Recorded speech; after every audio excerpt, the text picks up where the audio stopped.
على هذا النبي الكريم سيد المرسلين وعلى آله وصحبه أجمعين. أما بعد، أيها المؤمنون اتقوا الله، أوصيكم وإياي بتقوى الله، فقد فاز المتقون. Muslimin dan muslimat, mudah-mudahan dirahmati Allah Subhanahu wa taala. Di dalam sebuah hadis riwayat daripada Abdullah bin Dinar, daripada Abdullah bin Umar radhiyallahu anhuma, anna rajulan minal a'rab laqiyahu bi tariqi Makkah فسلم عليه عبد الله بن عمر وحمله على حمار كان يركبه وأعطاه عمامة كانت على رأسه. قال ابن دينار: فقلنا له: أصلحك الله، إنهم الأعراب وهم يرضون باليسير. فقال عبد الله بن عمر: إن أبا هذا كان ودا لعمر بن الخطاب رضي الله عنه، وإني سمعت رسول الله صلى الله عليه وسلم يقول: إن أبر البر Silatul rajul ahla wuddi abi, atau kama qal. Hadis sahih riwayat Imam Muslim. Seorang sahabat Nabi yang juga merupakan ipar kepada Nabi sallallahu alaihi wasallam, yaitu Abdullah bin Umar bin Al-Khattab radhiyallahu anhu. Kata dia, sesungguhnya seorang laki-laki daripada golongan Badui telah berjumpa dengan Abdullah bin Umar bin Al-Khattab di satu jalan menuju ke Mekah. Abdullah bin Umar bin Al-Khattab ni anak Sidina Umar. Satu hari dalam perjalanan dia nak pergi ke Mekah, berjumpa dengan seorang Arab Badui. Fasallama alaihi Abdullah bin Umar. Abdullah bin Umar, anak Sidina Umar Al-Khattab ni, bagi salam ke dia. Jumpa satu Badui di tengah jalan, anak Sidina Umar bagi salam ke dia. Wa hamalahu ala himarin kana yarkabu. Kemudian Abdullah bin Umar, anak Sayyidina Umar Al-Khattab ini, pelawa Arab Badui ini, naik himar dia. Dia jumpa kawan ni tengah jalan, dia bagi salam kat kawan ni, dia ajak kawan ni naik himar dia. Wa a'tahu imamatan kanat ala ra'si. Tidak cukup dengan dia bagi salam ni tunjuk kata respect lah, hormat. Dia jumpa dengan Badui ni tengah jalan, dia bagi salam. Tidak cukup dengan dia bagi salam sebagai tanda hormat, dia pelawa kawan tu naik himar hak dia duk bawa ni. Tidak cukup dengan yang tu, wa a'tahu imamatan kanat ala ra'si. Dia ambil serban hak dia duk pakai ni, bagi kawan tu pakai. Abdullah bin Umar bin Al-Khattab ni, dia tunjuk kata dia punya hormat dekat Badui hak dia jumpa tengah jalan ni. Dia bagi salam, dia panggil kawan tu naik himar dia, dia rongkai serban dia bagi kawan tu pakai. Qala ibn Dinar, seorang sahabat lain yang bernama Abdullah bin Dinar, bila dia tengok anak Sayyidina Umar ni layan Badui ni sampai macam tu, dia kata dekat Abdullah bin Umar ini, kata dia, aslahakallah, innahum al-a'rab. Dia kata, mudah-mudahan Allah Subhanahu wa taala bagi kebaikan pada kamu, pasal kamu pilihan orang Arab ni, orang Badui ni.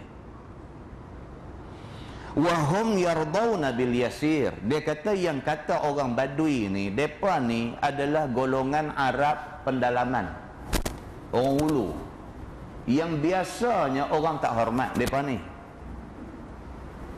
Tapi kamu ni, kamu jumpa orang yang orang lain tak hormat, kamu boleh hormat dia sampai macam tu. Kamu bagi salam ke dia, kamu pelawar dia naik kenderaan kamu, kamu bagi serban hak kamu pakai, bagi dia pakai. Kamu ni sesungguhnya dah buat kebaikan lebih-lebih dekat dia ni. Kerana yang dikatakan orang Badui ni, innahumul a'rab wa hum yardawna bil yasir. Orang Badui ni, depa ni duk biasa orang tak hormat depa, orang tak peduli ke depa. Depa biasa dah dengan keadaan yang susah. Senang yang sikit bagi depa dah cukup banyak. Orang susah, kalau dapat RM5 pun banyak. Orang susah, apatah lagi dapat RM50. Orang susah ni kita tolong dia sekali pun dia ingat sampai mati, pasal dia orang susah. Orang susah ni kalau orang jumpa dia bagi salam kat dia pun dia seronok sangat dah, kerana dia tahu ada lagi orang boleh hormat dia walaupun dia susah. Apatah lagi orang bukan saja bagi salam ke dia, semawa naik kereta pula, lepas tu pula bagi pula apa hak ada ke kita bagi ke dia. Ni dah cukup, dah lebih-lebih dah kebaikan yang buat ke dia. Abdullah anak Sayyidina Umar Al-Khattab ni, dia jumpa satu Arab Bedui di tengah jalan, dia bagi salam, dia ajak naik kenderaan dia, dia bagi serban hak dia duk pakai, dia bagi dekat Bedui ni suruh pakai. Perbuatan Abdullah bin Umar bin Al-Khattab ini dilihat oleh sahabat lain sebagai lebih-lebih. Tak payah layan mereka lebih-lebih macam tu, sebab mereka ni orang susah. Hang layan sikit pun mereka dah seronok, bukan main dah. Faqala Abdullah bin Umar, Abdullah bin Umar bin Al-Khattab, dia jawab balik dekat orang yang kata dia layan lebih-lebih ni. Dia kata, inna aba hadza kana wuddan li Umar bin Al-Khattab radhiyallahu anhu. Dia kata, aku nak bagi tahu hampa, bapa Bedui ni adalah sahabat baik kepada bapa aku. Dia kata, ni bapa Badui ni, Badui yang hampa kata aku layan dia lebih-lebih ni, bapa dia dengan bapa aku Sayyidina Umar sahabat cukup baik. Dia kata, wa inni sami'tu Rasulullah sallallahu alaihi wasallam yaqul, dan aku pula ada dengar Nabi sallallahu alaihi wasallam bersabda. Nabi kata, inna abarral bir silatul rajul ahla wuddi abi. Dia kata Nabi SAW bersabda, sesungguhnya kebaikan yang paling baik itu ialah apabila kamu hubungkan silaturahim dengan kawan kepada bapa kamu. Oleh kerana pak dia ni kawan pak aku, maka Nabi SAW suruh kita ni jaga kawan pak kita. Maka aku jaga macam mana yang hampa tengok tadi. Aku buat ni bukan lebih-lebih, sebaliknya yang aku buat ni disuruh oleh Nabi SAW. Muslimin dan muslimat yang dirahmati Allah sekalian, ini sahabat Nabi. Hidup ni duk fikir nak buat baik. Ni yang kata sahabat Nabi, umat Nabi Muhammad SAW. Hidup duk fikir nak buat baik. Jelek mata pagi duk fikir apa lagi kebaikan yang aku boleh buat hari ni. Bukan fikir nak buat jahat, bukan fikir nak musnahkan orang, bukan fikir nak fitnah orang, bukan fikir nak buat naya orang, bukan fikir nak buat zalim orang, bukan fikir nak curi harta benda orang. Tapi celek mata fikir apa lagi kebaikan yang aku boleh buat. Muslimin dan muslimat yang dirahmati Allah sekalian, ini yang dikatakan sahabat-sahabat Nabi. Muslimin dan muslimat yang dirahmati Allah, kita tengok banyak hadis. Banyak hadis yang hadis-hadis ni menceritakan kepada kita tentang bagaimana sahabat Nabi mereka berpegang dengan ayat Quran dan hadis Nabi. Dalam Quran Tuhan kata fastabiqul khairat, maka hendaklah kamu berlomba-lomba untuk nak buat kebaikan. Sahabat Nabi, ayat tu sepotong cukup. Cukup dah, tak payah baca banyak-banyak ayat. Dia jumpa ayat tu sepotong aja, Allah kata fastabiqul khairat, berlomba-lombalah buat kebaikan. Depa nak buat baik, depa tak peduli apa dah. Tapi kita hari ini, kita mengaku kita umat Nabi Muhammad sallallahu alaihi wasallam, kita tak boleh nak buat benda macam ni.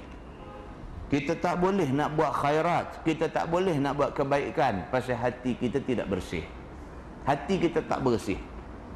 Kita suka cari musuh. Kita suka tambah musuh. Kita suka hidup dalam keadaan bermusuh-musuh. Maka akhirnya orang Islam yang hari ini dah tak kuat, jadi semakin lemah. Dan akhirnya orang Islam jadi macam yang kita duk tengok dalam dunia hari ini. Muslimin dan muslimat yang dirahmati Allah sekalian, tolak pergi ke tepi semua benda lain. Kita ambil ayat Quran, kita ambil hadis Nabi. Kita ikut ayat Quran dan hadis Nabi sallallahu alaihi wasallam. Kalau kita ikut apa yang Quran kata, apa yang Nabi sallallahu alaihi wasallam kata, sejahtera masyarakat ni, insya-Allah. Mudah-mudahan mukadimah itu memberi kebaikan dan manfaat kepada kita semua. Kita menggunakan Bahrul Mazi jilid 16. Bahrul Mazi jilid 16, muka surat 188. Muka surat 188. Kita masuk masalah. Dia kata memuji diri sendiri tidakkah salah? Boleh tak boleh kita puji diri kita sendiri? Kata Imam Ghazali rahimahullahu ta'ala dalam kitab Ihya, memuji seseorang akan dirinya sendiri itu keji pada syarak. Tak elok, dia kata. Tak elok kita pergi duk bercakap ke orang, duk habang kita ni buat 1000 kebaikan. Tak elok. Kalau betul kita buat baik, Allah tahu. Cukup lah. Cukup lah. Kita nak apa lagi? Kita nak Allah tahu apa yang kita buat. Wa ma taf'alu min khairin fa innallaha bihi alim. Tuhan kata. Dan apa yang kamu buat daripada kebaikan, maka sesungguhnya Allah dengannya, yakni dengan kebaikan itu alim. Allah tahu. Tak gaduh habaq ke orang. Tak gaduh duk cerita ke orang. Tak gaduh nak habaq kata kita baik, kita kena penjatuh orang. Tak gaduh. Kalau kita buat baik, Tuhan tahu. Yang nak bagi pahala, nak bagi ganjaran kebaikan dekat kita ni Allah, bukannya orang. Apa yang kita nak kena buat ialah fikir apa lagi kebaikan yang boleh kita buat. Tak usah duk fikir orang tak tahu apa yang kita buat. Maka syarak kata mana-mana orang yang buat baik lepas tu suka nak canang ke orang kebaikan yang dia buat, ini orang tidak baik, keji pada syarak, dia kata. Kerana ada padanya membesarkan diri dan bermegah-megah. Oh, jadi ada yang tu, ada sifat tu. Sifat suka nak besar diri, suka nak megah-megah. Syarak tak suka sikap yang macam ni. Bermula dalil yang menunjukkan atas bermegah-megah, memuji diri itu ialah sabda Nabi sallallahu alaihi wasallam. Ana sayyidu waladi Adam wala fakhra. Maksudnya bermula aku adalah pengulu kepada anak Adam dan tiada megah. Ni hadis Nabi. Nabi biasa bercakap lagu tu di depan sahabat-sahabat. Nabi kata ana sayyidu waladi Adam. Aku pengulu, aku ketua, aku bos kepada anak-anak Adam semua. Nada tu bunyi macam Nabi berbangga-bangga. Nada tu. Yakni bukannya aku berkata demikian itu dengan tujuan bermegah diri, semacam mana orang-orang yang memuji diri mereka itu qasadnya bermegah-megah, maka menunjuklah memuji diri itu bermegah-megah. Nabi kata aku, bila aku kata lagu tu tidaklah bermakna aku ni nak bermegah-megah macam manusia. Manusia lain kalau dia kata lagu tu dia bermaksud nak bermegah-megah. Dia pergi habang ke orang, saya lah manager ni. Dia habang tu maksud dia apa? Maksud dia nak habang kata dia ni lagu tu. Manusia biasanya kalau dia bercakap sesuatu tentang kelebihan dia, dia ada qasad tu. Dia ada ingat dalam hati dia tu nak besar. Nabi SAW, Nabi kata aku tak macam tu. Aku kalau aku sebut benda-benda macam ni, aku tidak ada ingat nak bermegah-megah. Nabi kata. Adapun Nabi menyebut dirinya pengulu anak Adam pada hari kiamat, bukannya Nabi nak bermegah akan diri, dikemukakan, ditonjolkan dia oleh Allah pada hari kiamat daripada orang lain. Bukan Nabi nak habaq kata hari kiamat esok dia ni hebat macam mana. Bukan Nabi tujuan macam tu. Hanya adalah Nabi mengenangkan diri dia dekat dengan Allah, dan dia mengenangkan diri dia hampir dengan Tuhan. Tu saja. Nabi nak habaq kata di hari akhirat esok Nabi SAW dekat dengan Tuhan. Dan kita jumpa dalam banyak hadis. Di sana esok Nabi ada haud, iaitu telaga. Ayat telaga Nabi SAW di sana esok ni, siapa yang dapat minum sekali tidak dahaga sampai bila-bila. Tu Nabi Muhammad SAW. Yang kata Nabi Muhammad SAW ni di padang mahsyar esok dia boleh bagi syafaat kepada orang, boleh bagi pertolongan pada orang. Mana-mana orang yang susah di padang mahsyar, Nabi boleh bagi syafaat dia, Nabi boleh tolong, maka orang tu terlepas daripada susah padang mahsyar. Semua ni disebut di dalam hadis Nabi SAW. Maka jadilah sukacita hati Nabi dengan kurnia Tuhan ke atas dia yang demikian itu. Nabi habaq bukan nak bermegah, tapi Nabi SAW nak cerita anugerah yang Tuhan bagi ke dia, bukan nak bermegah-megah. Masalah dia kata orang yang kena puji, bagaimana ia perbuat dirinya tak kala mendengar puji orang itu. Kalau orang puji kita, apa patut kita buat? Kata Imam Ghazali rahimahullahu ta'ala, lazim atas orang yang kena puji sangat-sangat pelihara diri daripada segala bala, membesarkan diri dan heran akan diri, dan segala bala lemah daripada beramal, kerana semuanya itu membinasakan. Dia kata siapa kena puji, nombor satu sekali dia kena jaga diri dia tu, jangan dengan kerana kena puji dia jadi besar diri. Dan tu kena jaga. Kadang-kadang orang main puji kita, dia kata aku tak pernah dapat kawan baik macam hang. Pujilah tu. Jaga, jangan besar diri. Kawan main kata, aku ni umur aku pun dah duk main 50 lebih, nak pergi 60 dah. Aku duk kawan ramai dah, tapi aku tak pernah dapat kawan macam hang ni. Kita pun terus jawab kata, tapi ramai dah orang duk kata kat aku lagu tu. Hasan pula. Tapi perasan pula. Kan dia kata tapi ramai lah duk kata kat aku lagu tu, bukan hang seorang, dia kata ramai semua duk kata. Aku pun heran ni, aku ni baik lagu ni duk perasan seorang dia. Dia kata jagalah bila orang puji kita, dia kata jangan pergi duk berasa besar diri. Dia kata dan jaga jangan sampai rasa heran akan diri, ataupun dalam bahasa agamanya dia kata ujub. Orang main habaq kat dia kata hang ni bagus sungguhlah, nak cari orang pemorah macam hang ni payah. Dia tak jawab apa, tapi hati ni kembang semangkuk begitu. Kan?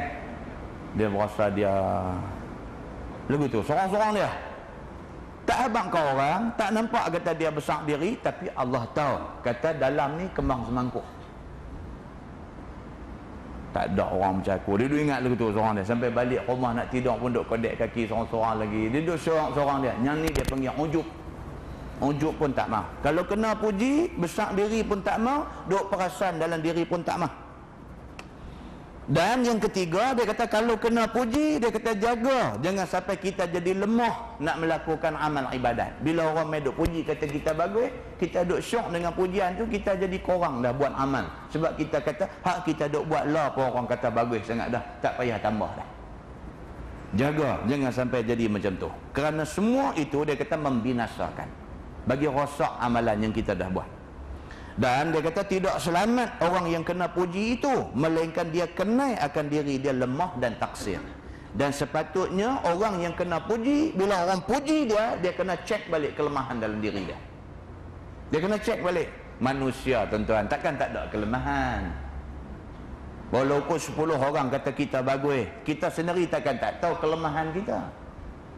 100 orang kata kita bagus, kita sendiri takkan tak tahu di mana kelemahan kita. Satu kampung kata kita bagus, takkan kita tak tahu di mana kelemahan kita. So bila semua orang puji kita, kita ni jangan termakan puji. kita ingat balik, aku ni banyak lagi kelemahan yang nak kena perbaik. Hampa ni duk puji aku pasal hampa tak tahu aku ni siapa sebenarnya. Aku sendiri tahu diri aku macam mana. Begitu.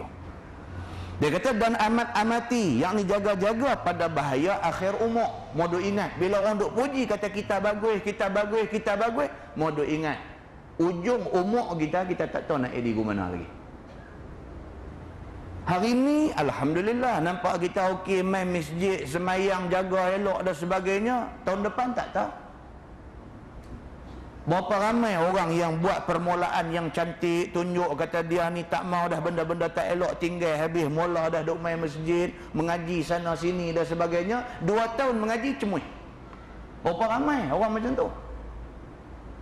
2 tahun dia, 2 tahun tu dia mengaji sungguh-sungguh. Mana tempat dia pergi mengaji, orang mengajar, orang ceramah, orang apa, 2 tahun dia memang pulun sungguh-sungguh. Lepas 2 tahun hilang, cari tak jumpa.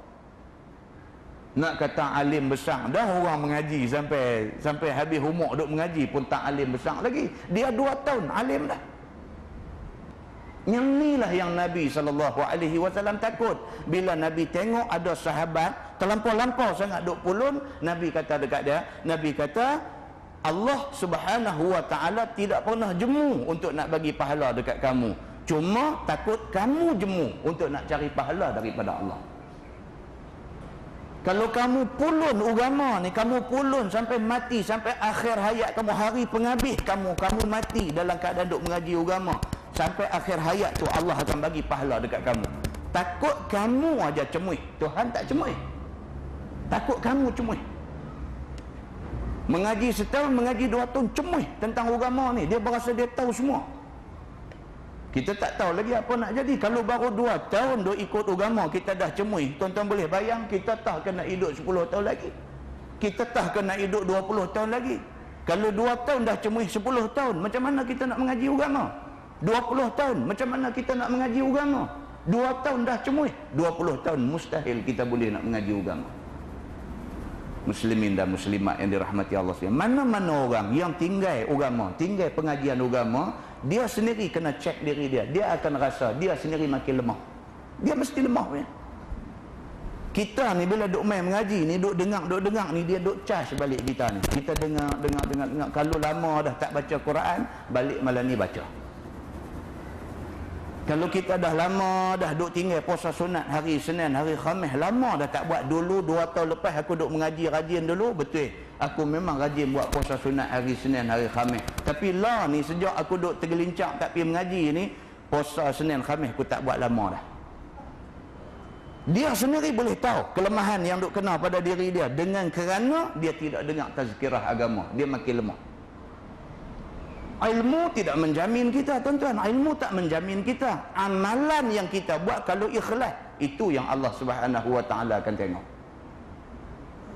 Muslimin dan muslimat yang dirahmati Allah sekalian. Maka dia kata di sini, bila orang duk kata kita baik, dia kata amat amati bahaya akhir umur. Mau duk ingat, aku pun tak tahu lagi aku ni nanti habis umur keadaan macam mana. Tak tahu lagi. Dalam keadaan masih lagi tetap beriman dengan Allah ke? Dalam keadaan kita dah makin jauh daripada agama Allah ke? Kita tak tahu macam mana habis umur kita esok ni. Nak mati macam mana? Tak tahu, tuan-tuan. Kita ni nak mati kerana Allah bagi sakit ke? Sebab musabab kita mati ni, kita tak tahu macam mana. Adakah nak mati di katil hospital ke? Adakah nak mati bawah perut lori ke? Adakah nak mati kerana lemah dalam ayak ke? Adakah nak mati kerana rumah terbakar, kita terbakar hangis rentung ke? Adakah nak, kita tak tahu. Kita nak mati macam mana pun kita tak tahu. Allah Subhanahu Wa Ta'ala tahu dah. Allah Subhanahu Wa Ta'ala tahu dah.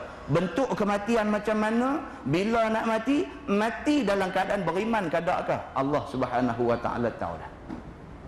Maka bila kita ingat benda-benda macam ni, kena insaf dalam diri.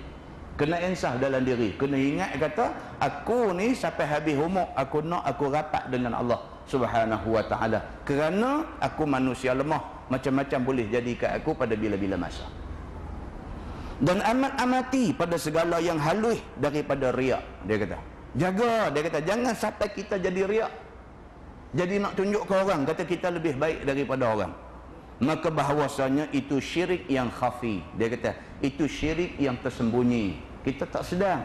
Kita riak atau kita nak tunjuk ke orang kita sudah syirik. Kita patutnya buat benda-benda ni kerana Allah. Bila kita buat kerana nak tunjuk ke orang, kita sudah syirikkan Allah dengan orang. Maka ini sudah jadi satu dosa besar di sisi agama. Dan perhatikan daripada segala kebinasaan amal. Tengok balik amalan hak kita duk buat ni betul-betul Tuhan terima ke tak? Tengok balik. Tuan-tuan, ni hak kita duk semayang ni Allah terima ke tak? Pasal apa? Allah Subhanahu Wa Ta'ala dia nak terima ke tak? Dia tengok dulu hati kita dalam nak buat apa-apa amalan ni, hati kita macam mana. Tuan-tuan, kita dah baca banyak kali dah hadis Nabi SAW yang Nabi cerita hari kiamat esok, orang yang mula-mula dipanggil oleh Tuhan untuk dihisab adalah orang yang mati dalam perang jihad fi sabilillah. Bila Tuhan panggil, Tuhan tanya dia, agak-agak hang tahu tak pasal apa hang ni dipanggil untuk dihisab lebih dulu pada orang lain? Dia jawab kata apa? Pasal aku mati syahid. Tuhan kata kadzabta, hang bohong. Hang bukan mati syahid. Walaupun manusia nampak hang mati di dalam medan perang jihad, tetapi hang mati kerana nak tunjuk berani. Tuhan kata. Maka dihumbankan dia ke neraka. Hadis sahih, tuan-tuan.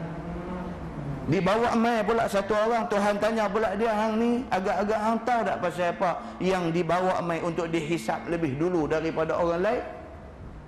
Jawab dia kata kerana aku ni masa hidup dulu, dia kata aku banyak berderma dan bersedekah. Tuhan kata kadzabta, hang bohong. Tuhan kata sesungguhnya hang sedekah ni bukan kerana nak cari keredaan aku, tapi hang sedekah dulu masa hidup dulu, sedekah kerana nak bagi orang tahu kata hang ni banyak duit dan pemurah. Tuhan kata tempat hang di neraka. Buat mai kawan yang ketiga pula, siapa juga tanya, agak-agak hang tahu tak pasal apa hang didahulukan hisab daripada orang lain semua? Dia jawab, dia kata aku dulu qari, baca Quran, aku mengajak Quran dan sebagainya. Tuhan kata kadzabta, hang pun pembohong. Hang duk baca Quran apa semua dulu ni dengan tujuan supaya orang kata hang ni qari. Hang ni qari, baca Quran sedap, bukan kerana nak cari keredaan aku. Tempat hang di neraka. Tuhan kata. Muslimin dan muslimat yang dirahmati Allah sekalian, kita kena muhasabah balik ni. Amalan hak kita duk buat ni Tuhan terima ke tak? Sedekah hak kita duk bagi sikit sebanyak tu Tuhan terima ke tak? Semayang yang kita duk buat ni Tuhan terima ke tak? Haji hak kita pi habis duit bukan sikit apa semua balik mai, Tuhan terima ke tak ke haji tu? Semua ibadat hak kita duk buat, baca Quran, zikir dan sebagainya ni Allah terima ke tak? Muhasabah balik, tanya diri kita, hak kita duk buat-buat dah semua ni adakah kerana Allah ataupun kerana benda lain? Muhasabah semua benda ni dia kata, dan bahawasanya tiada diterima daripadanya melainkan barang yang ada ia ikhlas semata-mata kerana Allah. Itu dia. Kalau tidak ada ikhlas, Tuhan tak lalu nak terima amalan kita. Tuhan mau kita buat tu untuk dia. Dia tak mau kita buat tu untuk lain, tiba-tiba nak persembah kat dia, dia tak mau. Tuhan mau hak kita buat tu semata-mata ikhlas untuk Allah. Hak tu saja Tuhan mau. Dan bahawasanya kenai daripada diri sendiri akan barang yang dikenai oleh orang yang memuji. Maka berkata diri, aku lebih kenai diri aku daripada kamu, maka tak usahlah puji amat-amat. Itu dia. Bila orang puji kita, kita mau kata dia, sudahlah, tak usah duk puji sangat-sangat. Aku lebih kenal diri aku siapa daripada hang. Kata ke orang yang puji kita macam tu, tak usah duk puji aku sangat-sangat, aku lebih kenal diri aku siapa daripada hang. Hang kenal aku takat-takat jumpa saat-saat ni aja. Aku ni aku kenal diri aku siapa. Dia kata. Maka jikalau sekiranya terbuka baginya sekalian rahsia tentang diriku itu dan barang yang di dalam batin aku dan lain-lainnya, nescaya berhenti orang yang memuji itu daripada memuji. Dia kata, hang kalau hang kenal aku siapa, hang tak puji aku macam ni. Hang duk jumpa aku di masjid ni, aku pakai jubah, pakai apa elok ni, hang tahu dah aku subuh pun duk tinggal. Dia kata, Allahu Akbar. Ada tak ada tuan-tuan orang macam ni? Ada, dalam ramai-ramai ada. Dia ni dia bermusim.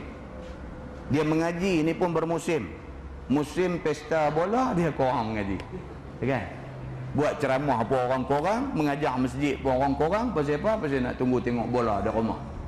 Dia punya ada musim. Dia ada musim. Nak main mengaji ni pun jenuh duk timbang tadi ni nak pergi tak pergi tahu malam ni bagus main lawan. Nak keluar tadi dah keluar naik motor dah patah balik pergi pesan kat anak dia, rakam tau, ayah tak tengok, suruh rakam ni bola ni nak balik tengok tak lagi. Makan bola, tidur bola. Kan? Main mengaji pun teringat bola. Kan? Ada hak jenis macam ni. Punya duk tengok bola di tengah malam, pagi esok tak bangkit sembahyang subuh. Tapi orang kenal dia, takat kenal tempat-tempat jumpa di masjid, jumpa tempat orang duk kata hang bagus. Sudah dia kata jangan duk puji aku sangat, aku malu kat diri aku sendiri. Aku kenal aku siapa, dia kata. Begitu. Dan tak mau ia menyebutkan kebaikan aku lagi. Kalau dia tahu diri kita sebenarnya, dia tak sebut dah kebaikan kita.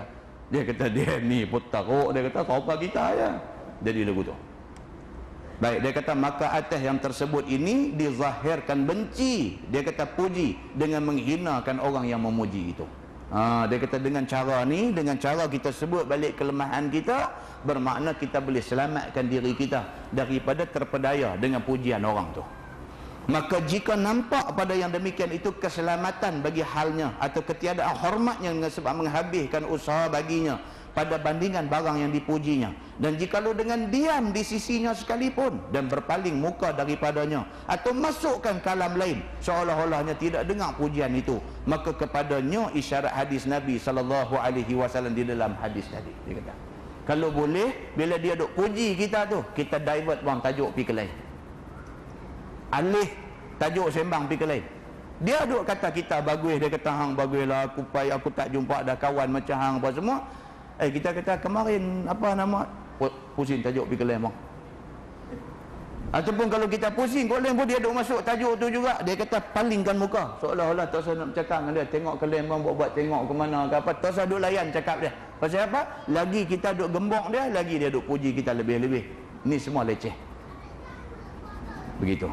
Seolah-olahnya tidak dengar puji itu, kita buat seolah-olah kita tak dengar dia duk kata apa, buat tak tahu kat dia lah. Apa tak habis-habis duk puji, bagi kita nak lemah. Begitu. Maka kepadanya isyarat hadis Nabi SAW yang disabdakannya dalam masalah itu, iaitu sabda Nabi, uhsu fi wujuhil maddahin at-turab. Maksudnya hamburkan di muka orang yang puji itu dengan tanah. Maka jangan beri mereka itu puji sesuatu, bahkan lempakkan tanah di muka mereka itu. Ini jangan salah faham tuan-tuan. Maksud kata ambil tanah hambuk ni bukan hambuk muka dia. Yang dimaksudkan dalam hadis ni uhsu fi wujuhil maddahin at-turab, maksud dia ambil tanah perui depan ni, depan muka dia, bukan di muka dia. Perui depan muka dia, tunjuk kata kita tak suka dia duk puji kita tu.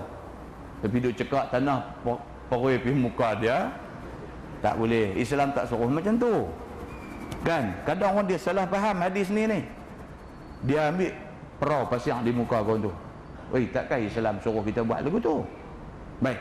Masalah dia kata menghambukkan tanah di muka orang itu bagaimana ubah ni, dia nak terang. Macam mana yang kata ambil tanah hambuk di muka tu macam mana? Kata Az-Zubaydi rahimahullahu taala dalam Ittihafus Sadah Al-Muttaqin, telah berkata Ibnul Arabi, dan rupa melempak tanah ke muka orang yang puji itu, iaitu engkau ambil sekepai tanah. Dia kata bila dia duk puji kita, kita pusing tajuk lain pun dia duk puji juga, kita buat tengok ke lain pun dia duk puji juga, ambil tanah cekak. Kemudian engkau lempar di hadapan orang yang puji itu, serta katakan pada orang yang puji itu, apa diharap daripada makhluk yang jadi daripada ini? Ambil tanah, manusia jadi pada tanah. Ambil tanah, kata kat dia, apa aku nak harap dekat orang yang duk puji aku? Orang tu pun jadi pada tanah ni aja, dia kata. Hang pun jadi pada tanah aja, hang puji aku boleh apa? Aku tak boleh apa? Terus duk puji ke? Kata, siapakah aku ni dan setinggi manakah martabat aku yang hang duk puji aku sampai terapung-apung naik ke langit ni? Aku ni siapa? Tak mana sangat aku ni? Tak salah duk puji aku sampai macam-macam tu. Ialah perkataan itu nampakkan diri sendiri dan diri orang yang memuji itu. Bila kita kata lagu tu, kita nak bagi dia sedar, dia pun manusia jadi pada tanah, dia puji kita lebih-lebih pun bukan boleh bagi syurga kat kita. Kita hak dia duk puji lebih-lebih ni pun jadi pada tanah yang hina aja. Tak payahlah duk puji lebih-lebih. Dan engkau beritahu kepada orang yang memuji itu akan kadar martabat kamu dan juga martabatnya. Bila kita kata lagu tu, dia siapa dan dia tahu kita siapa.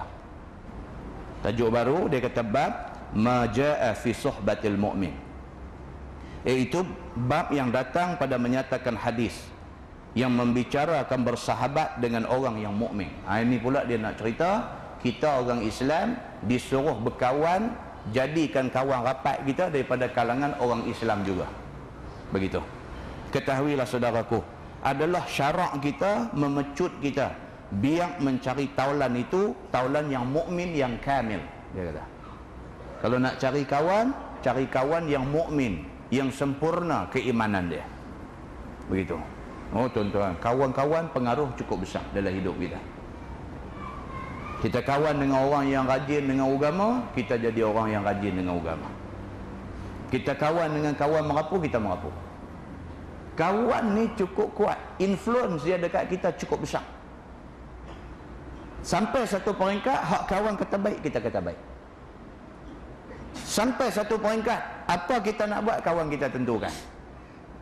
Maka kalau sekiranya kita dapat kawan yang mukmin, kawan yang beriman, maka apa yang dia cadangkan dekat kita sudah tentulah benda yang baik-baik. Begitu. Kerana mukmin yang sempurna iman itu tiada ia mengerjakan barang yang ditegah Allah. Dia kata kalau orang tu betul-betul beriman, dia tak buat benda yang dilarang oleh agama. Dia tak buat. Kita kawan dengan orang yang baik-baik, dia tak buat benda tak elok. Pasal apa? Pasal dia dah terbukti orang yang baik-baik. Bahkan sentiasa ia di dalam menjunjung apa suruh Tuhan. Kita kawan dengan dia, dia orang baik-baik. Dia kira straight punya. Dia jenis tengok apa agama suruh, hak tu dia buat. Maka jadilah kamu turut akan dia yang demikian itu apabila bertaulan dengan dia. Kalau dia orang baik, kita ikut dia, kita jadi baik. Itu ada hadis yang kata kalau kita berkawan dengan orang yang jual minyak atar, kalau kita tak dapat minyak atar sebotol pun, kita dapat bau wangi. Kita tak dapat, dia tak bagi kat kita minyak atar dia duk jual tu, dia tak bagi saja kat kita. Kalau mai seorang bagi saja, daripada kedai minyak atar jadi kedai sedekah dia panggil. Siapa pi semua bagi seorang satu. Kan? Jadi dia tak bagi kat kita pun oleh kerana kita kawan dengan dia, dia duk jual minyak atar, bau wangi tu mai kat kita. Sebaliknya Nabi kata kalau kamu pergi duk berkawan dengan tukang besi, dia duk katok besi, api duk menyala, bunga api duk mercik keluar, walaupun kita tak terbakar hangui, percikkan api itu kena baju kita, dia berlubang. Bukanlah hadis tu nak bawa maksud kata tak boleh kawan dengan tukang besi, tapi dia nak habaq kata orang hak jenis boleh bagi mudarat kita, boleh cedera kita, kita tak usah pergi rapat dengan dia. Tak usah pergi rapat dengan dia. Ini yang nak diberitahu oleh agama kepada kita. Dan bertabiatlah kamu seperti tabiatnya. Kita kawan dengan orang baik-baik, macam mana perangai dia, macam tu nak jadi perangai kita. Ada tu, kita boleh tengok perbezaan. Kawan-kawan kita dulu dia berkawan sama-sama dengan kawan-kawan hak baik-baik ni, cara dia bercakap pun dia punya sopan dia lain, sopan dia tu lain. Lama kita tak jumpa dia, kita duk dengar cerita pasal dia duk kawan dengan orang tu, kawan dengan orang ni, orang hak pelik-pelik lah ni. Sekali kita jumpa dia, cara dia cakap pun dah lain lah, cara dia bercakap pun lain dah, dia melawak pun lain dah. Jadi tak sesuai dah, melawak dengan kita pun dah tak sesuai. Kita berasa janggal lah, dia ni dulu tak macam ni, awak lah tak tentu punca. Pasal apa? Pengaruh kawan baru dia. Kita jumpa orang macam-macam ni. Kalau dulu nampak tertib, sopan, berakhlak dan sebagainya, lah ni dah nampak pelik dah. Walaupun dia duk pakai serban lagi, tapi dia tak mau nak jadi cantik macam dulu dah. Pasal apa? Pasal dia dah dapat klik kawan baru. Kawan baru yang tidak berakhlak macam kawan lama dia yang berakhlak dulu. Saatnya anak kita tuan-tuan, masa sekolah rendah punya bagus, punya baik, punya tertib, duduk dalam rumah kita, kita tahulah anak kita darjah 1, darjah 2, darjah 3 nak pergi semayang jemaat, pergi dengan kita, nak lintas jalan, kita pegang tangan dia, kita tak pegang, dia main pegang tangan kita, punya bagus. Dia naik darjah 5, darjah 6, dia dah jumpa kawan-kawan hak pelik-pelik dah.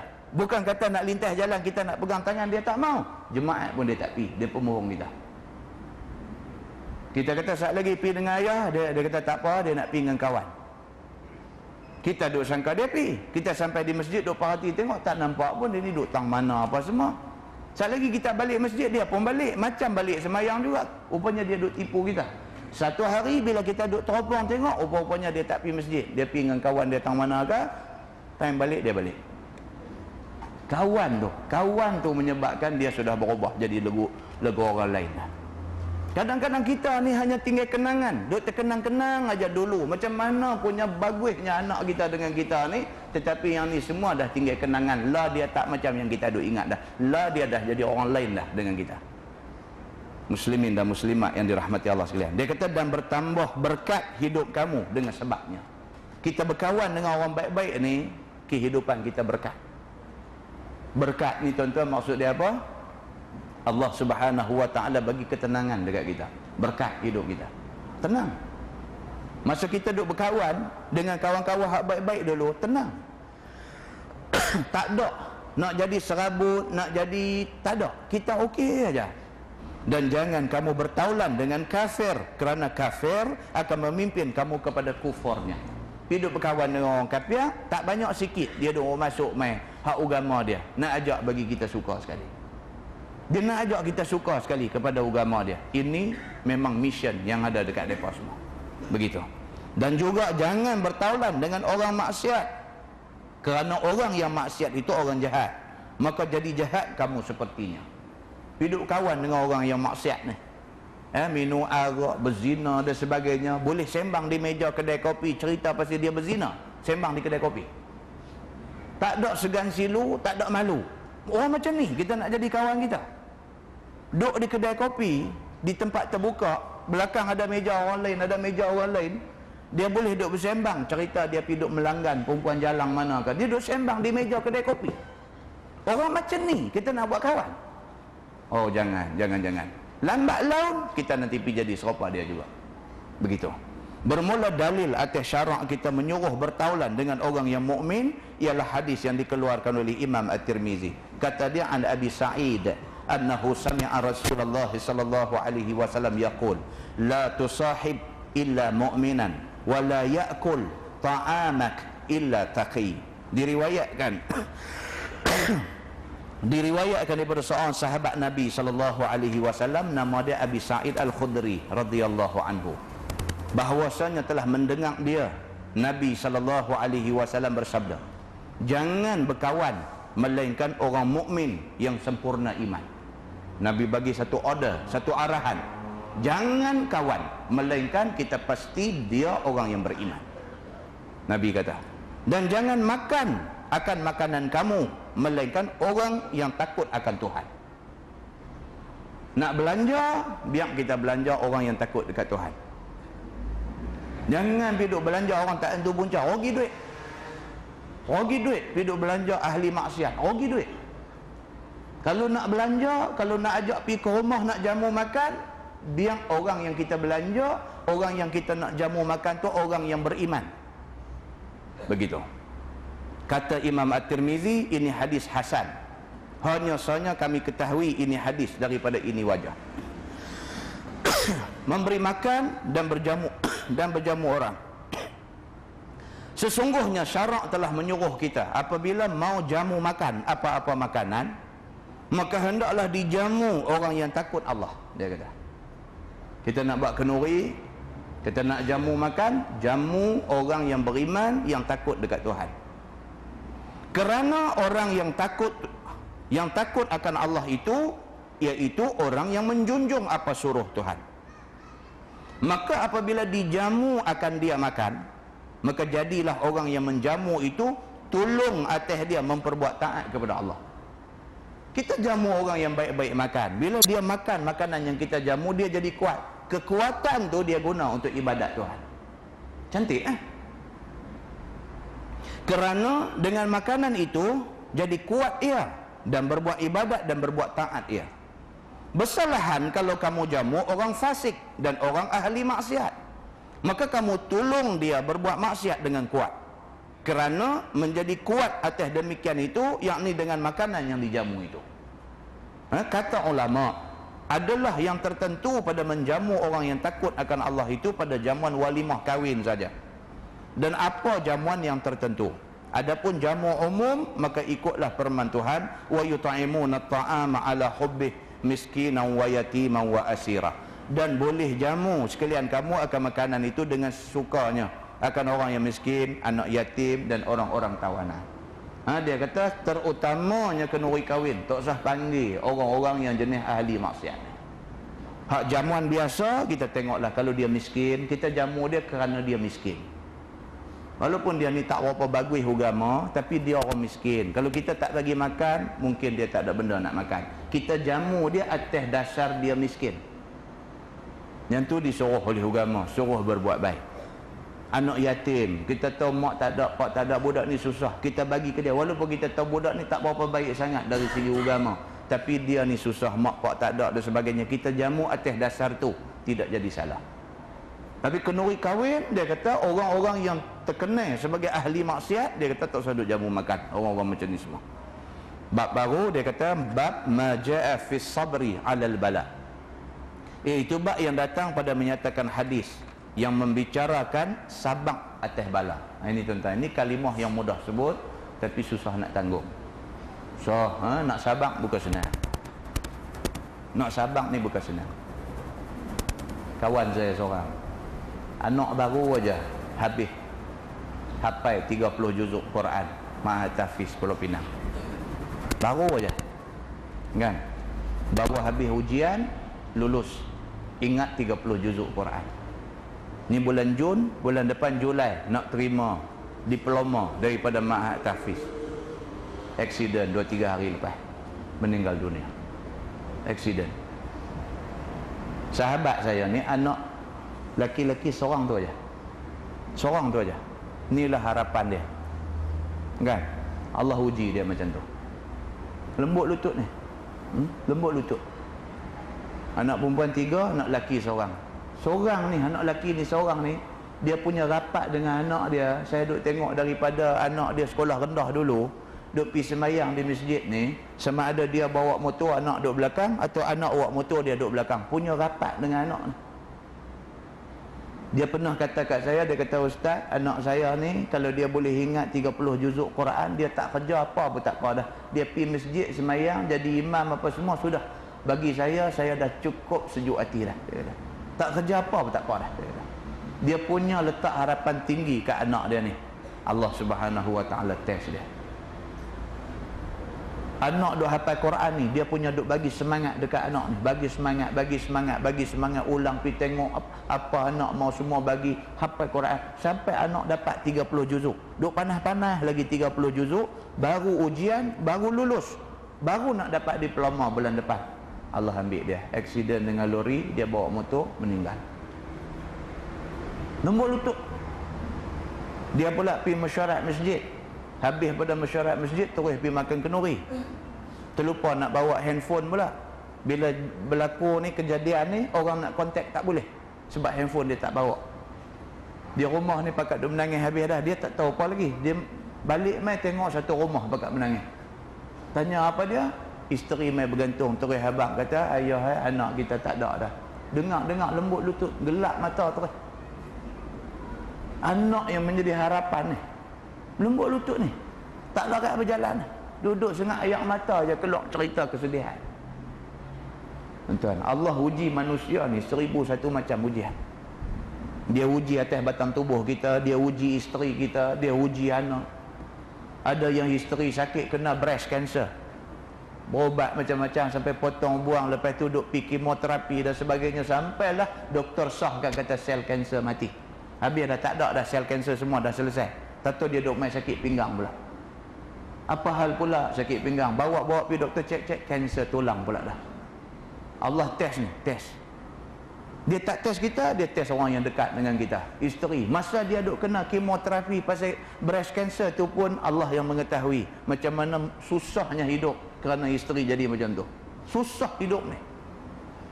Depan mata duk tengok isteri merana. Sekali pergi ambil kemoterapi tu, sekali ambil balik seminggu, tak boleh nak buat kerja. Nak masak apa pun tak boleh. Dia ganggu habis sistem badan semua. Rambut-rambut luruh habis sampai tak ada rambut. Kesian depan mata dia tengok isteri duk menderita kerana sakit ni. Depan mata duk tengok. Tahu dengar kata selesai dah, lega dah, alhamdulillah, sujud syukur, yang mata merambu semua. Selang 2 minggu sah kata kena kanser tulang pula. Pergi duk tanya pula doktor, duk abang kata yang ni pula susah lah, dia tak macam hari tu, hak ni lagi. Tuan-tuan bayangkan, ujian demi ujian dia main. Ada orang kena diri sendiri, ada orang kena isteri, ada orang kena anak, macam-macam bentuk ujian Allah Subhanahu Wa Taala bagi ke manusia ada atas dunia ni. Cuma siapa boleh sabar bila kena ujian? Maka orang yang tidak kena ujian, jangan pandang ujian yang kena kawan tu sesuatu yang remeh. Jangan. Kena dekat kawan tu, kita duk pandang remeh, kita duk kata Allah sesikit. Jangan tuan-tuan. Kita belum tahu kalau ujian tu kena kat kita, kita boleh tahan ke tak lah.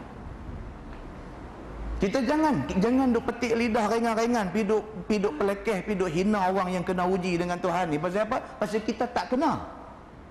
Kalau kita kena, kita tak tahu kita boleh tak boleh tahan macam kawan hak kita duk peleceh tu. Maka Allah Subhanahu Wa Taala bagi pengajaran kepada kita, jangan ada di kalangan manusia ni yang minta supaya dia kena ujian. Tak boleh. Dan barang siapa yang kena uji, Allah minta dia sabar. Dan tahap kesabaran pula Nabi SAW sebut. Nabi kata barang siapa yang sabar pada pukulan pertama, pahala paling besar.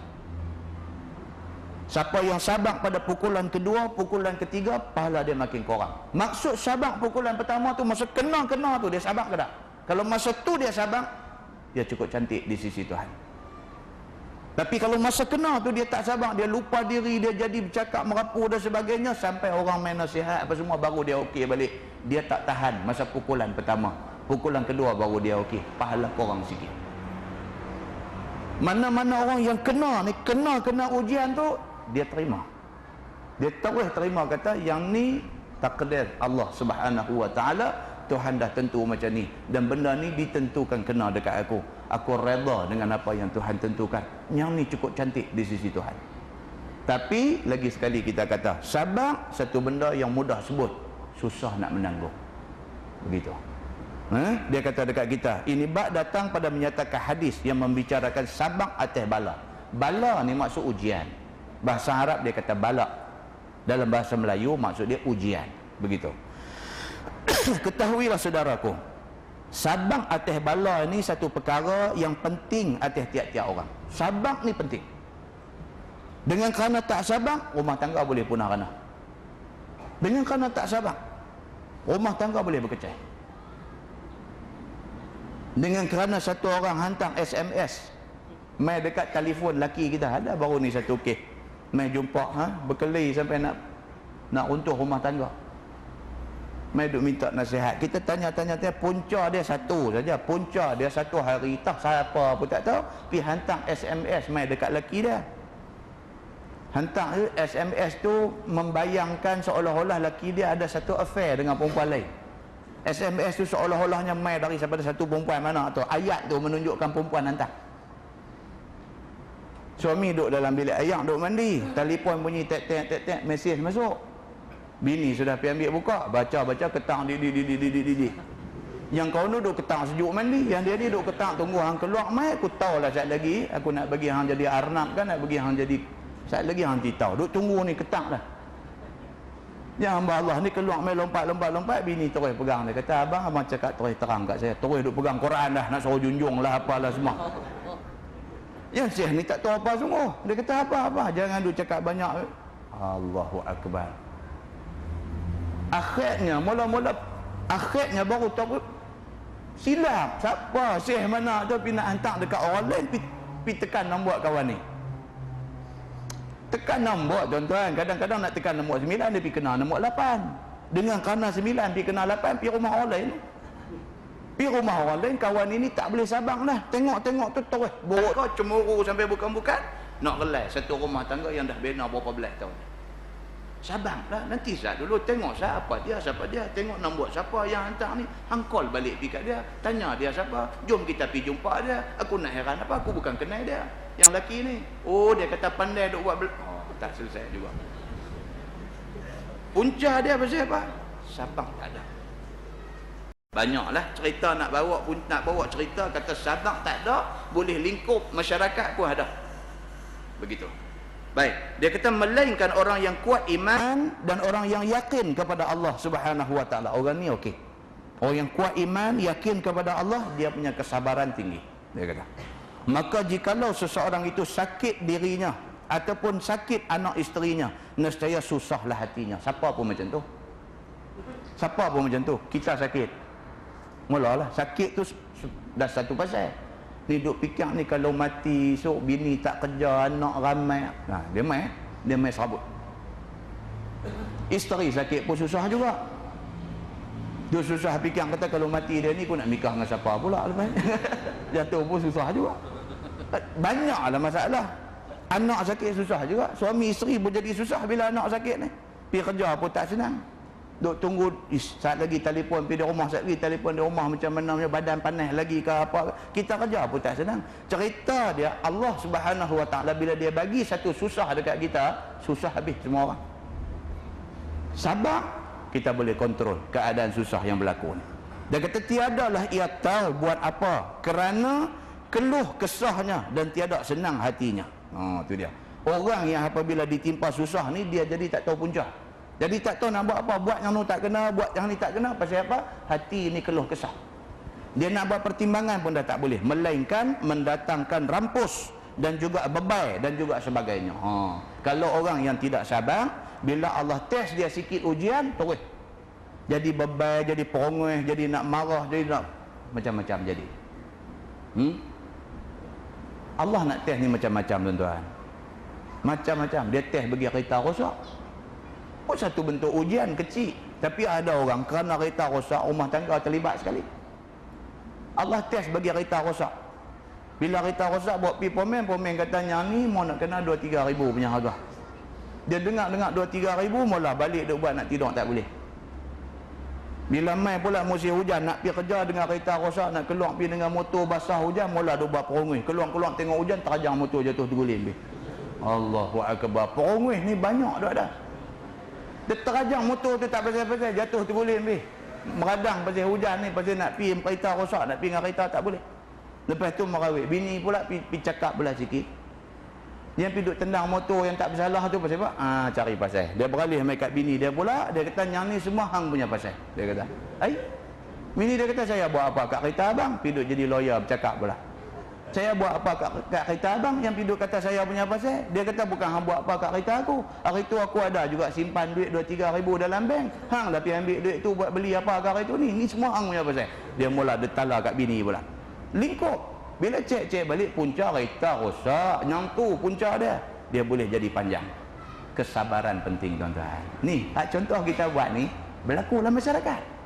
Berlaku dalam masyarakat. Kan? Bila kita sebut cerita kata perongeh ni, orang perempuan tu kata, cantik ustaz sebut yang ni. Biar dia dengar sikit. Naik di pasal kat hang tu pun. Balik lagi naik kereta, pergi duduk jolok kawan ni pula kata, abang dengar tadi ustaz kata tu.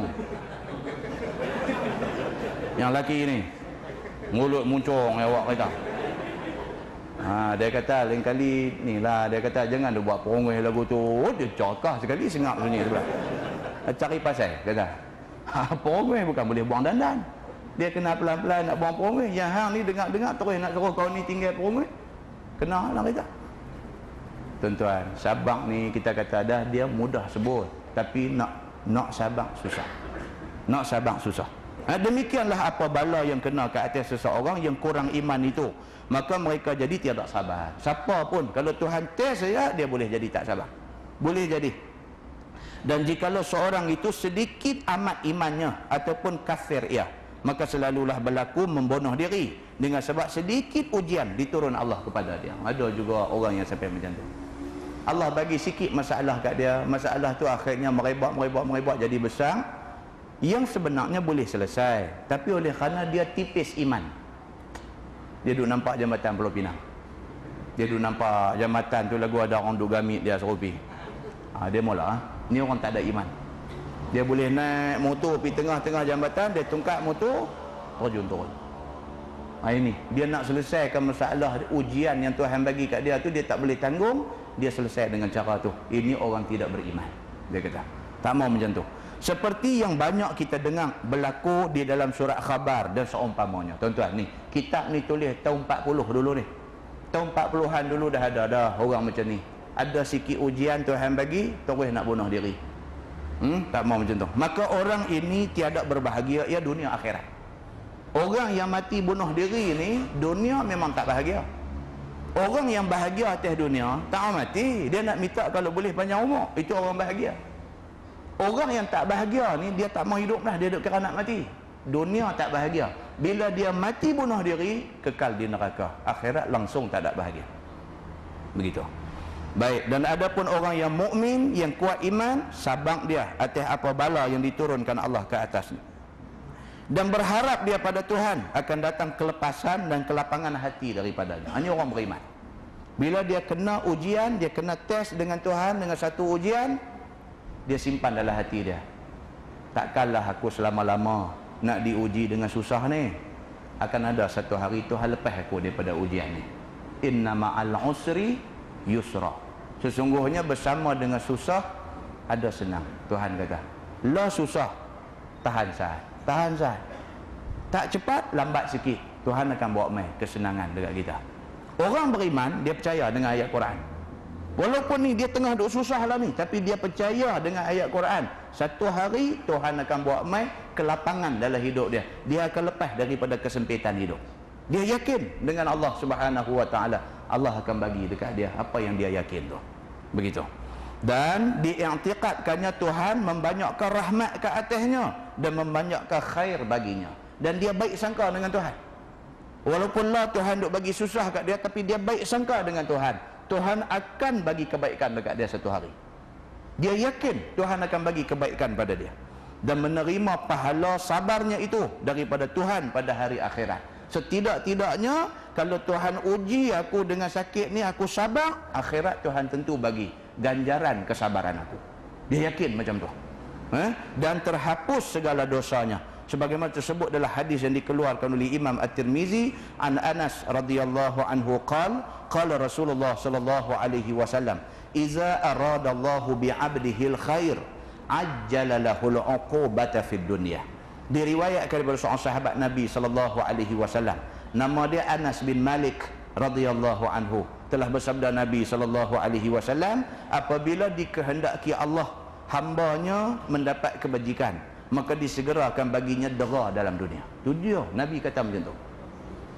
Tuhan ni kalau dia sayang satu-satu manusia, Tuhan akan bagi satu susah pada dia masa dia duduk dalam dunia. Itu tanda Tuhan sayang kita. Tuan-tuan, jom kita ingat balik.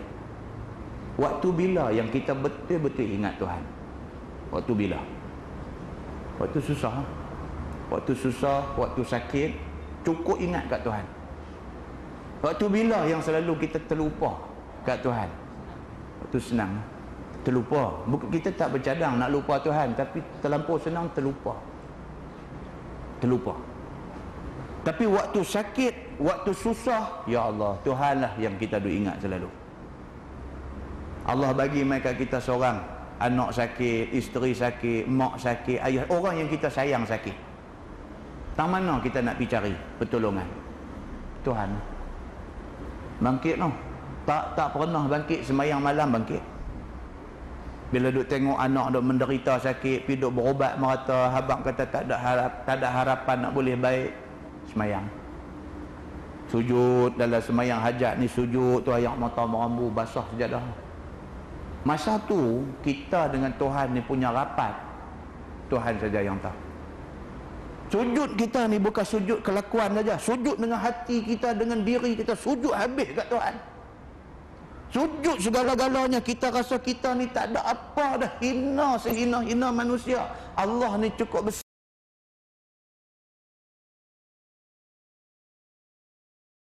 Rapat dengan Tuhan. Maka Nabi kata barang siapa yang Allah Subhanahu wa taala nak bagi kebaikan kepada dia, Allah test dia dengan susah di atas dunia. Bila Allah test dia dengan susah, masa tu dia cukup kuat ingat pada Allah. Begitu. Baik. Masalah dia kata menyeksa Tuhan akan hamba-Nya dalam dunia ini. Sesungguhnya manusia telah lepas daripada salah pada Tuhan melainkan anbiya dan mursalin. Nama kata manusia tak boleh lepas daripada buat salah. Kecuali rasul-rasul dan nabi-nabi. Mereka ni maksum, tak ada salah. Lain daripada rasul dengan nabi, ada saja benda yang kita buat salah. Gitu. Maka tiap-tiap orang yang salah itu mustahak seksa ke atasnya. Itu sudah biasa. Siapa yang buat salah, dia akan kena azab Tuhan. Tentu, mana ada orang buat salah boleh terlepas. Buat salah mesti kena dengan Tuhan. Dia kata. Dan manusia yang beruntung baik itu diseksa Allah daripada dunia ini, iaitu diturunkan bala, terkadang pada dirinya, terkadang pada anaknya, terkadang pada isterinya, terkadang pada hartanya ataupun pada lainnya, supaya seksa dan bala Tuhan itu mengkifaratkan akan dosa yang telah diperbuatnya. Rupa-rupanya agama kata orang yang biasa kena uji atas dunia, biasa kena susah atas dunia, ini orang beruntung. Agama kata lagu tu. Siapa yang biasa lalui kesusahan atas dunia, ini orang beruntung. Pasal apa? Pasal bila dia susah, dia kenal Tuhan sungguh-sungguh. Ni orang cukup beruntung. Berbanding dengan orang beranak-beranak mai atas timbunan mai duit ringgit kekayaan mewah melimpah ruah, tak tahu bila dia boleh ingat kat Tuhan. Beranak-beranak mai mak pak orang kaya terkenal, duduk rumah punya hebat, duit ringgit ni jenuh sampai tak habis belanja. Dia beranak-beranak dalam suasana macam tu. Dalam rumah ni 1001 kemewahan, kesenangan apa nak semua ada dan sebagainya. Susah tuan-tuan. Orang macam ni nak ingat Tuhan susah. Kalau pak dia ingat Tuhan, anak tak ingat juga. Pak ni pasal apa? Pasal dia tua dah. Bapak ni pasal dia dah tua dah. Dia dah kaya. Nak boleh kekaya tu dia dah tua dah. Duit ada juta-juta. Nak pergi ke mana orang tua? Bila sampai satu masa dalam umur tua, teringat agama. Teringat habislah dosa-dosa yang lepas-lepas dan sebagainya. Dia ingat nak buat bagi baik. Tapi anak, dia tak boleh buat apa juga. Tak boleh buat apa juga. Kawan-kawan anak-anak pun yang jenis macam-macam dia juga. Umur baru 18, 19, bawa BMW 3 Series, brum sana sini. Umur baru 18. Apa yang dia tahu tentang susah hidup? Boleh tak boleh baca Quran? Itu pun nak kena tanya. Boleh tak boleh baca Quran tu? Anak yang umur 18 tahun, tambah dengan keadaan Allah ni tuan-tuan. Tuan-tuan hantar anak-anak pergi ma'had tahfiz, orang duk kata macam-macam. Ini golongan tak mau dunia lah, apa lah, macam-macam dia kata. Kata dekat orang hak hantar anak pergi hafal Quran. Ni hak orang anak tak reti baca Quran ni patut hang kena kata. Anak tak reti baca Quran, orang tak kata. Anak pergi hantar pergi hafal Quran, hak ni kena kata. Ada ke mana sabar? Patut kita jadikan isu dalam masyarakat kita ni, isu orang Islam tak reti baca Quran. Itu isu. Bukan isu orang Islam pergi hafal Quran. Itu tidak boleh jadi isu. Itu patut digalakkan. Tapi lah ni dia terbalik. Dia terbalik. Hafal Quran tu jadi isu. Hang tak reti baca Quran tak apa. Ini biasa dia kata. Orang lah tak reti baca Quran biasa. Apa ni? Fresh tuan-tuan. Kadang-kadang bukan apa. Fresh. Muslimin dan muslimat yang dirahmati Allah. Dia bukan boleh panjang-panjang cakap pasal itu. Takut kitab tak habis. Dia kata dengan dalil, dia kata sepotong hadis Nabi SAW dalam masalah tadi. Sekiranya Allah Ta'ala turunkan bala tu ke atas orang yang tiada berdosa seperti Nabi-Nabi dan pesuruh-pesuruh Allah, dan diturunkan bala ke atas orang yang taat, maka iaitu menambahkan derajat kerana sababnya. Dia kata, kalau orang yang baik-baik, Nabi-Nabi pun kena ujian.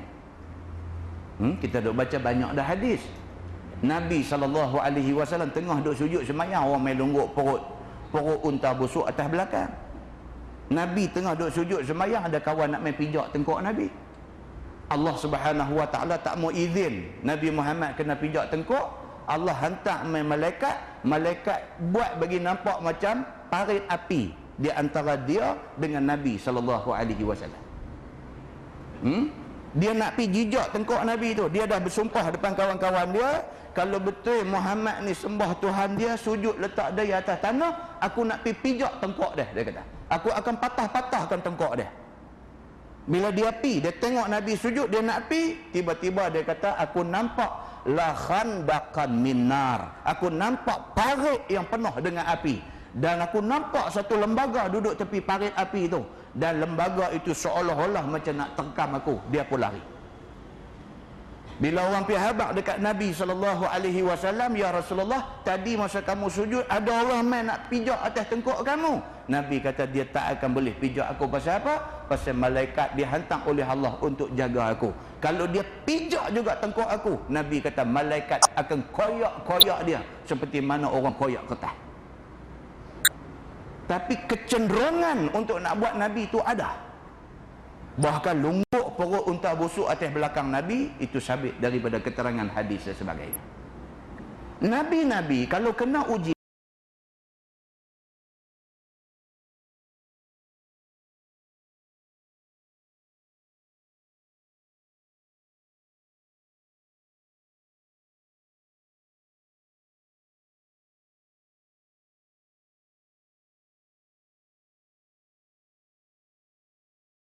begitu.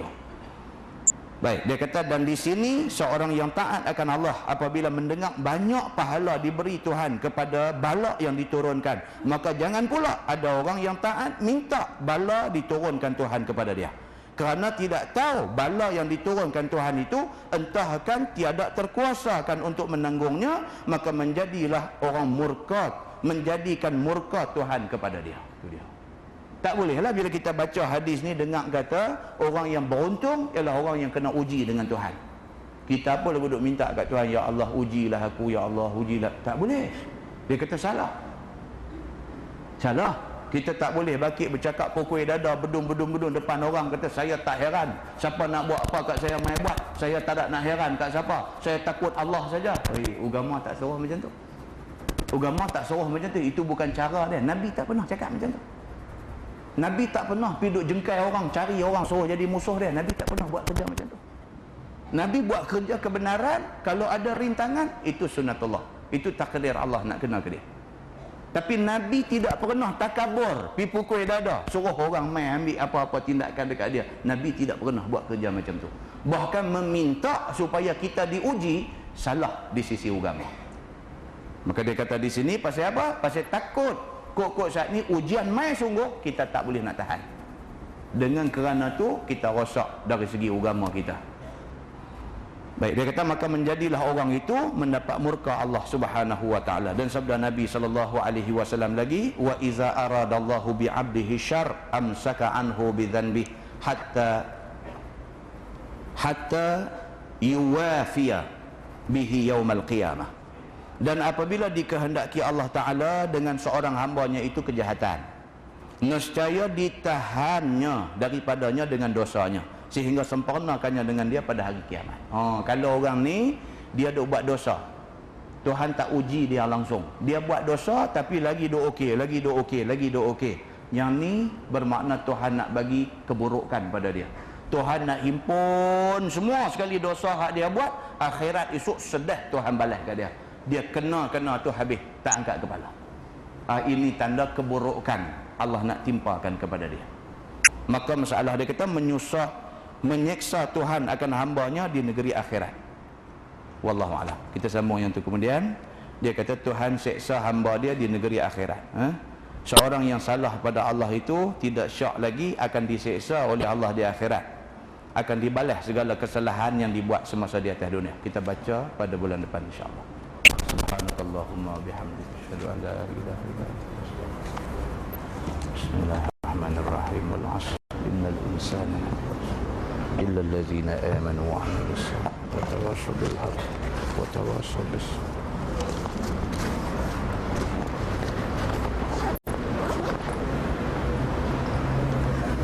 اللهم صل على محمد في الأولين والآخرين وسلم. رضي الله تبارك وتعالى عن ساداتنا أصحاب سيدنا رسول الله أجمعين. بسم الله الرحمن الرحيم. الحمد لله رب العالمين حمدا يوافي نعمه ويكافئ مزيدا. يا ربنا لك الحمد كما ينبغي لجلال وجهك الكريم وعظيم سلطانك. رضينا بالله ربا وبالإسلام دينا وبمحمد نبيا ورسولا. اللهم افتح علينا فتوح العارفين وارزقنا فهم النبيين بجاه خاتم المرسلين. اللهم فقهنا في الدين وعلمنا التأويل واهدنا صراطك المستقيم. اللهم أرنا الحق حقا وارزقنا اتباعه وأرنا الباطل باطلا وارزقنا اجتنابه. اللهم اجعل جمعنا جمعا مرحوما وتفرقنا من بعده تفرقا معصوما. وصلى الله على محمد وعلى آله وصحبه وسلم والحمد لله رب العالمين. السلام عليكم.